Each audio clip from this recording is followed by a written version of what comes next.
روز پرزیدنت و 25مین سالگرد اجلاسی 16 شروع عالی تاجیکستان را ساکنان ناحیه فرخار با روحیه بلند افتخار وطنداری جشن گرفتند.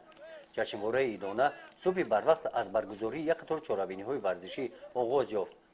در دو میلی در مسافه 1 کیلومتر زنان و دختران اشتراک نمودند. در مسافه 2 و 3 کیلومتر باشد مردان اشتراک کردند.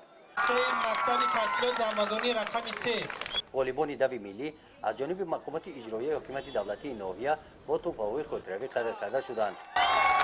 در نمایش کتاب‌ها باشد کتاب‌ها در موضوع اجلاسی 16 شورای عالی جمهوری تاجیکستان گرد آورده شدند.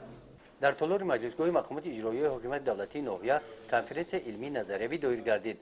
در کنفرانس رئیس ناحیه ساکنان ناحیه را بخشیده به 25مین سالگرد اجلاسی شورای عالی جمهوری تاجیکستان تبریک نموده قید نمود که اجلاسی 16 شورای عالی جمهوری تاجیکستان در تاریخ نوین تاجیکان دوره نو را گشود.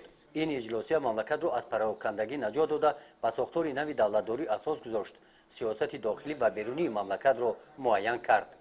در کنفرانس قید کرده شد که اجلاسی 16 شورای عالی جمهوری تاجیکستان در سیمای امام علی رحمان شخصیت نوی را به عرصه سیاست بین المللی آورد.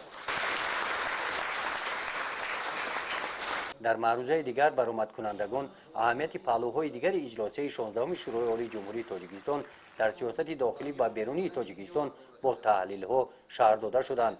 این چهاربینی با برنامه ایدانه فرهنگی جنببست کرده شد. گزارش خواجه نظری خدای نظر ظهوروف از ناحیه فرخار برای برنامه اطلاعاتی نوید.